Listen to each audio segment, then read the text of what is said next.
bem, então fazendo aqui um pequeno relato sobre a matemática presente no nosso cotidiano, no dia a dia aqui no CERC. Temos logo ali na frente uma torre que faz aí a transmissão de energia, né, entre as usinas hidrelétricas e as cidades. Então, aqui nós não temos a oportunidade de observar as torres bem de pertinho nesse momento, mas toda a estrutura dela tem aí um formato triangular. Mais adiante, daqui a alguns segundinhos, vamos passar aí em uma ponte que vocês podem ver mais adiante, e ela é formada por alguns arcos. E a estrutura da ponte, em toda a sua estrutura, nós temos aí a geometria presente. Esse aqui, então observem que toda a estrutura dela é feita em forma de arco. Então nós temos aí um ângulo de 180 graus, é um semi-arco, tá? A volta completa daria aí 360 graus. É uma ponte que só passa aqui um veículo de cada vez, então nós temos que aguardar. Enquanto eu faço a filmagem aqui, a minha esposa que está conduzindo o veículo, então precisamos aguardar aqui um pouquinho. Essa ponte ela fica sobre o rio Tietê, aqui na cidade de Itu. Tem aqui uma tubulação do lado, vocês podem observar aí também. E essa tubulação nós também usamos a matemática, a física está presente aí, os ângulos, não é? Para fazer as curvas.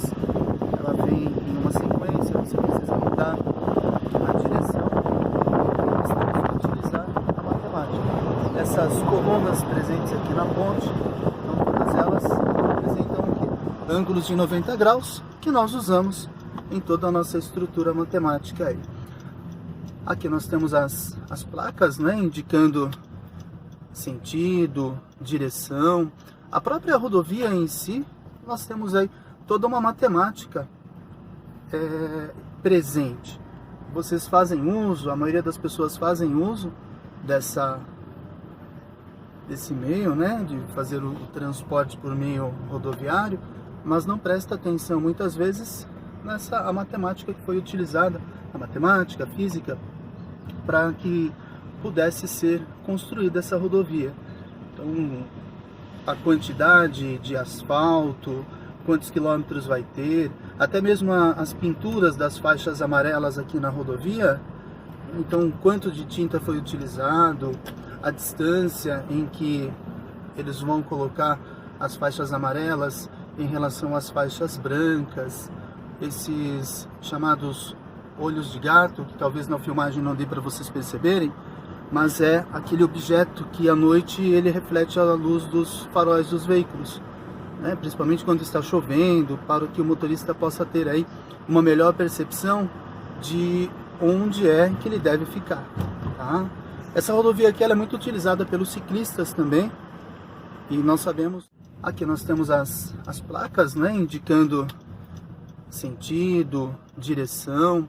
A própria rodovia em si, nós temos aí toda uma matemática presente. Vocês fazem uso, a maioria das pessoas fazem uso desse meio, né, de fazer o transporte por meio rodoviário, mas não presta atenção muitas vezes a matemática que foi utilizada, a matemática, a física, para que pudesse ser construída essa rodovia. Então, a quantidade de asfalto, quantos quilômetros vai ter, até mesmo as pinturas das faixas amarelas aqui na rodovia, então quanto de tinta foi utilizado, a distância em que eles vão colocar as faixas amarelas em relação às faixas brancas. Bom, eu parei aqui em uma fazenda na Estrada Parque, e só para aqui da fazenda, parando o carro, fica mais fácil para eu falar com vocês a respeito daquelas torres que passam lá em cima na mata. Observem que as estruturas das torres estão lá no alto, né? Dá para ver duas torres daqui. Essas torres, embora desta distância talvez não dê para notarmos, mas toda a estrutura dela é feita através, ela tem aí um formato de triângulos. Deixa eu fazer aqui uma aproximação, vamos ver se melhora. Não sei como isso vai ficar na filmagem. Mas ele tem aqui, olha, essa é a primeira torre que eu estava falando, e mais lá em cima, olha, a segunda torre, tá? É claro que para fazermos a instalação dessas torres aí, os profissionais responsáveis por fazer as instalações, os cabos, as distâncias, então entre uma torre e outra, a posição em que elas têm que ficar, lembrando que onde elas estão instaladas, em relação ao solo, elas formam aí um ângulo de 90 graus. Então, toda a matemática, física presente na instalação destas torres de transmissão de energia elétrica. Temos aqui também, olha, uma estrutura de uma antiga roda d'água. Ela está desativada.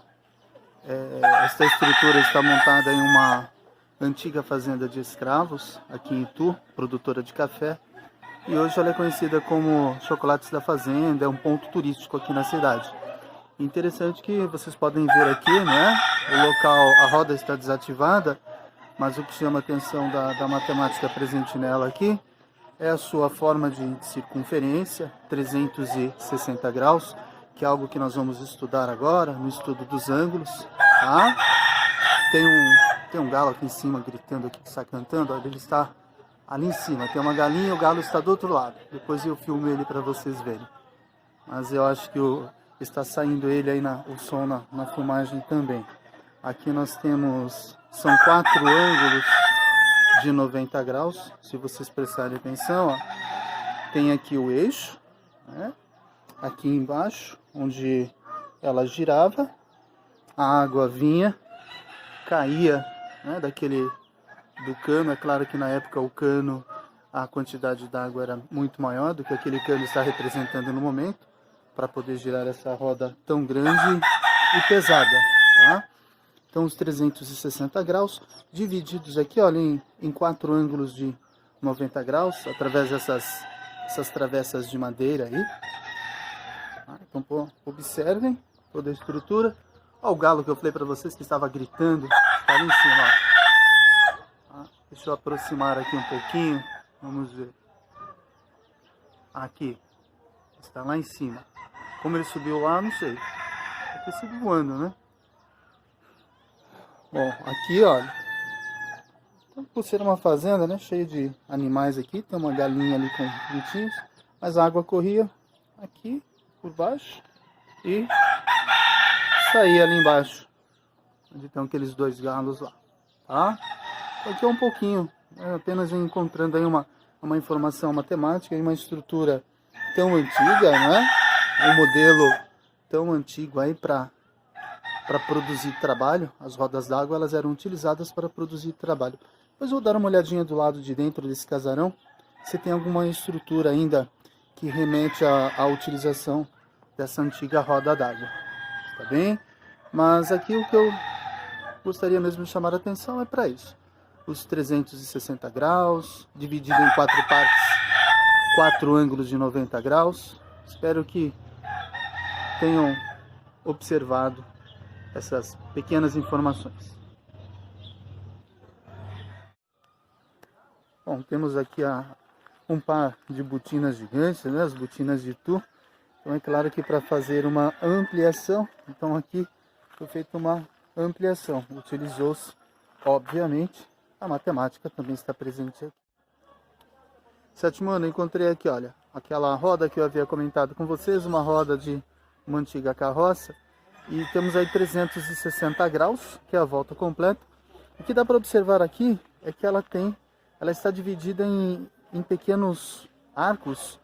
Se nós contarmos aqui, olha, tem 1, 2, 3, 4, 5, 6, 7, 8, 9, 10, 11, 12. Tá, então nós temos aí 360 graus, dividido para 12, vai dar 30 graus para cada arquinho desse daqui, olha. Então, em cada arco deste, nós temos 30 graus na circunferência completa, tá? 360 graus, 30 graus para cada um dos 12 arcos. Aqui nós também temos o que restou de uma antiga roda, corroída pelo tempo, né? O que era 360 graus também, agora ela, pode observar que a parte dela que está apoiada ali no chão, ela está corroída, mas ela representou aí, em um dia, em algum momento, né, uma roda perfeita com seus 360 graus. E como estamos falando de rodas, eu achei que uma antiga carrocinha, ela é utilizada como enfeite hoje. Olha aí as rodas presentes, também todas elas, eu acho que todas elas estão divididas aí independente do tamanho do raio da roda, acho que todas elas devem ter 12 raios. Vamos ver, 1, 2, 3, 4, 5, 6, 7, 8, 9, 10, 11, 12 também.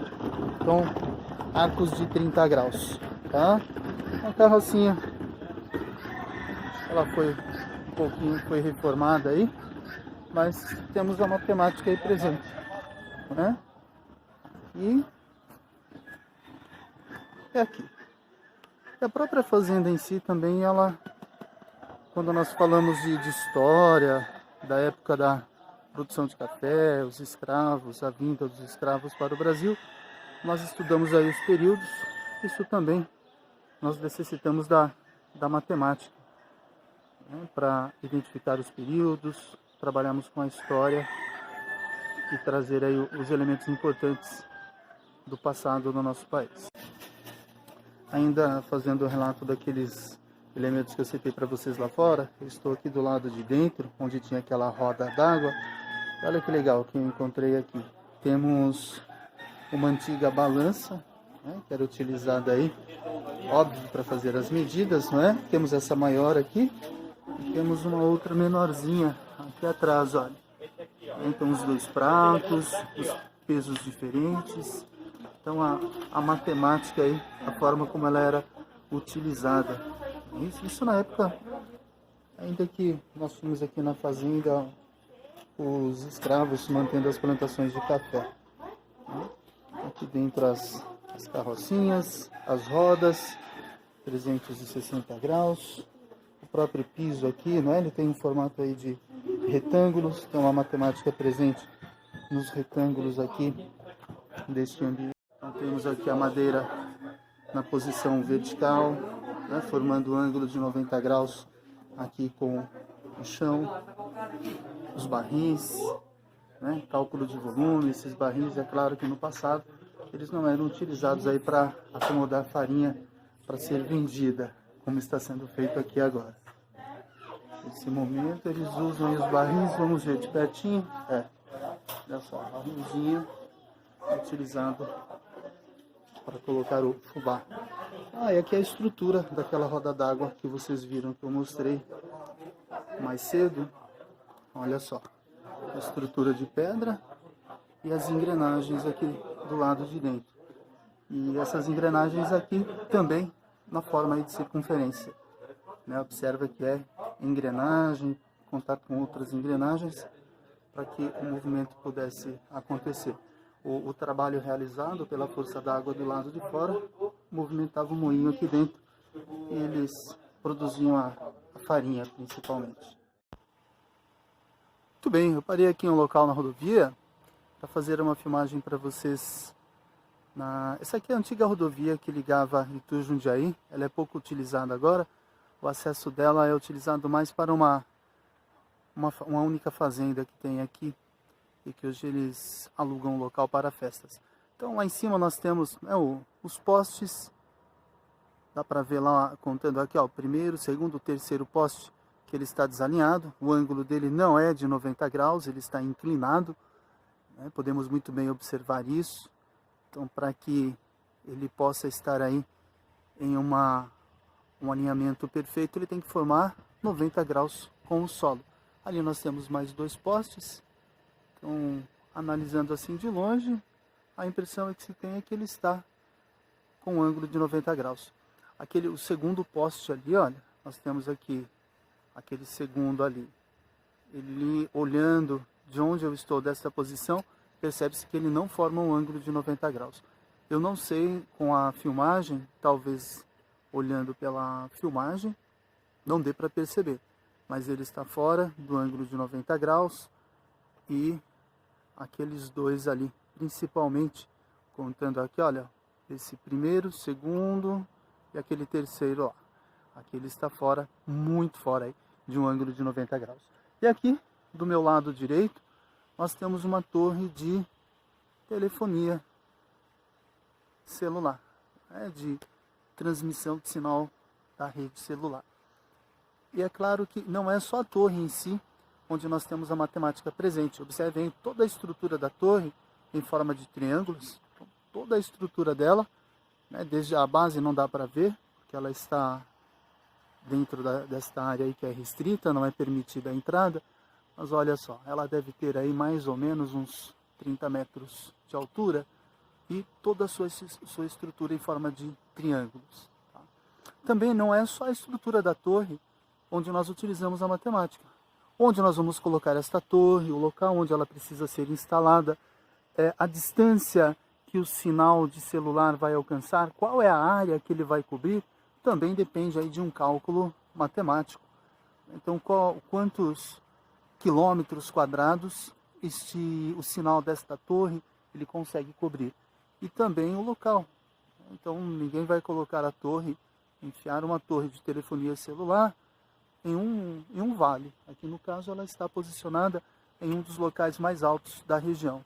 Então, quantos quilômetros quadrados o sinal desta torre consegue alcançar? Seria algo aí para nós pesquisarmos também. Se vocês me perguntarem, eu não sei. Ah, professor, quantos quilômetros quadrados ela atinge? Não sei. Mas podemos fazer uma pesquisa para saber a distância que ela alcança. Tá? Então aqui só um exemplo da matemática aí, utilizada para o nosso benefício, para o benefício das pessoas em geral. Bom, estou aqui na praça, no centro da cidade de Itu, na Praça Matriz, onde nós temos ali na frente, olha, a Igreja Matriz, o Orelhão, né, que é um dos símbolos aqui da cidade, e o Coreto, logo ali na frente, aquele todo branco ali. O que chama atenção aqui um pouquinho na praça é a estrutura geométrica, todas as árvores, por exemplo, tem aqui, olha, na base, essa circunferência, 360 graus, ela é toda vazada, né, aberta, para que a água da chuva possa penetrar. Então ela tem aí uma forma de 360 graus, são circunferências concêntricas. Sétimo ano não viu isso ainda, mas o que é uma circunferência concêntrica? É quando nós temos uma circunferência dentro de outra circunferência a partir de um mesmo ponto central. Então podemos dizer aqui que a árvore é o centro. Parei de falar um pouquinho aqui porque passou uma moto muito barulhenta aqui na rua. Mas a árvore aí é como se fosse o centro, né? E as outras circunferências partindo deste centro aí. Então nós temos circunferências concêntricas, quando nós temos o mesmo centro para várias circunferências. Temos a geometria aqui no chão também.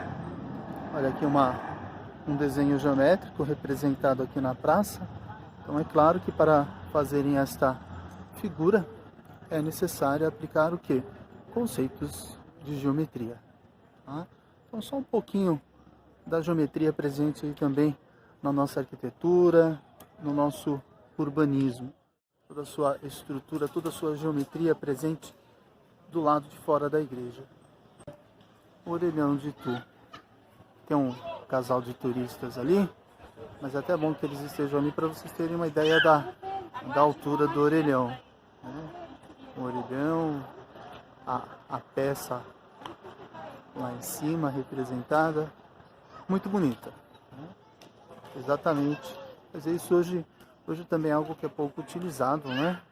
Esses telefones públicos pouco são utilizados. A maior parte das pessoas hoje faz uso aí dos aparelhos celulares.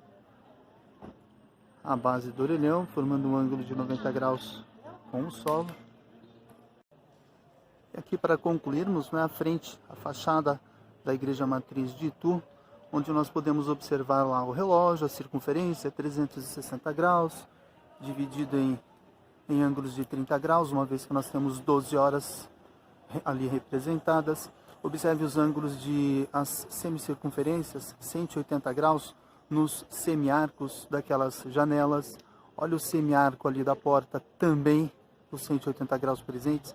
Olha os triângulos presentes ali, em cima das imagens dos santos. Aquele triângulo maior também em cima da porta da entrada da igreja matriz, as duas colunas, logo abaixo do triângulo.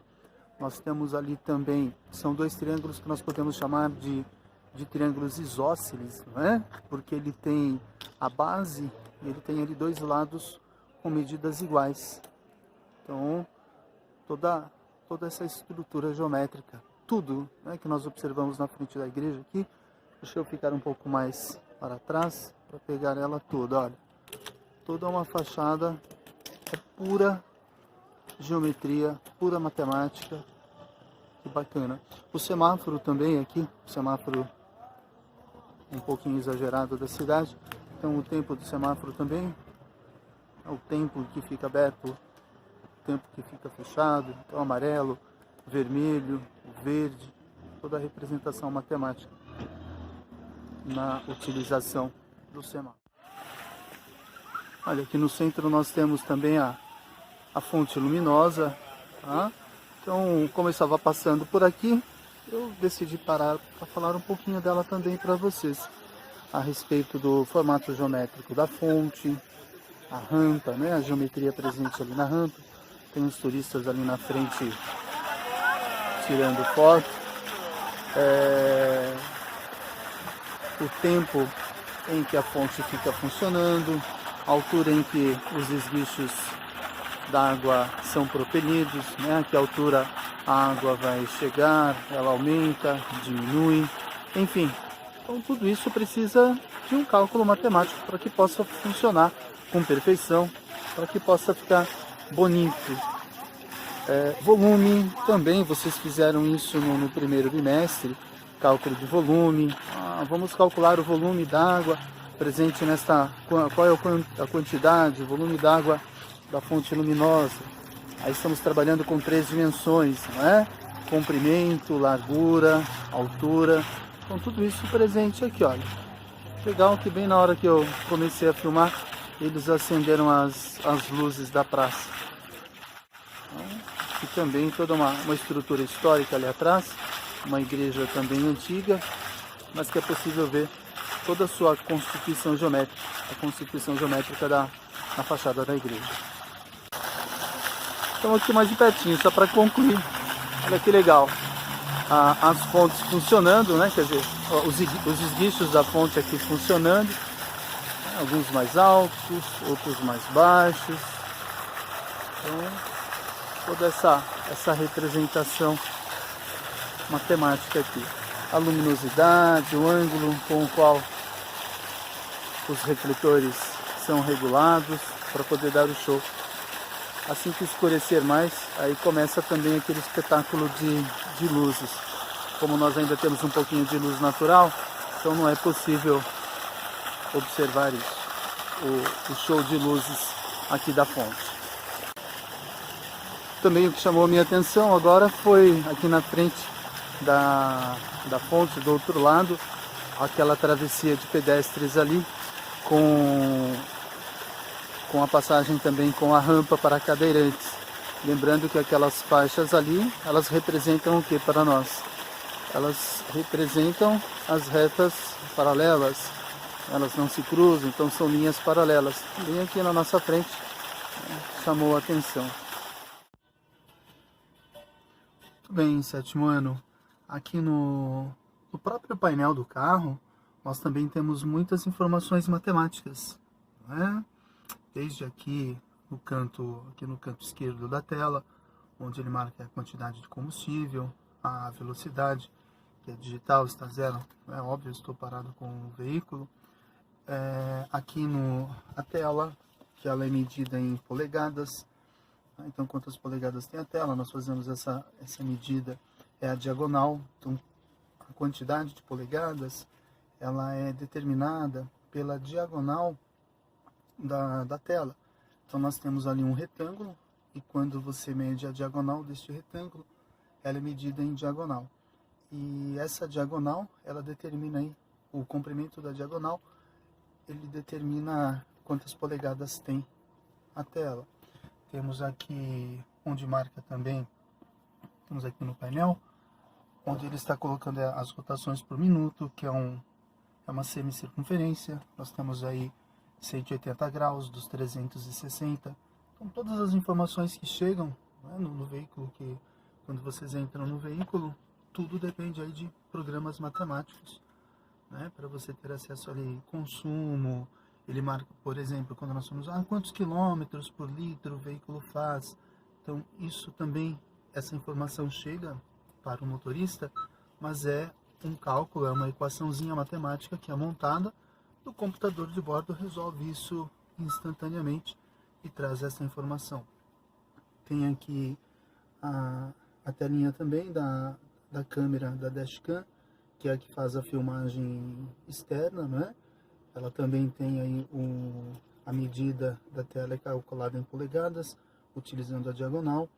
Ela utiliza um sistema também via satélite, onde não é só um satélite que nós utilizamos. Então o GPS dela precisa de pelo menos 3 satélites para fazer a triangulação e mandar o posicionamento do veículo em tempo real. Ok?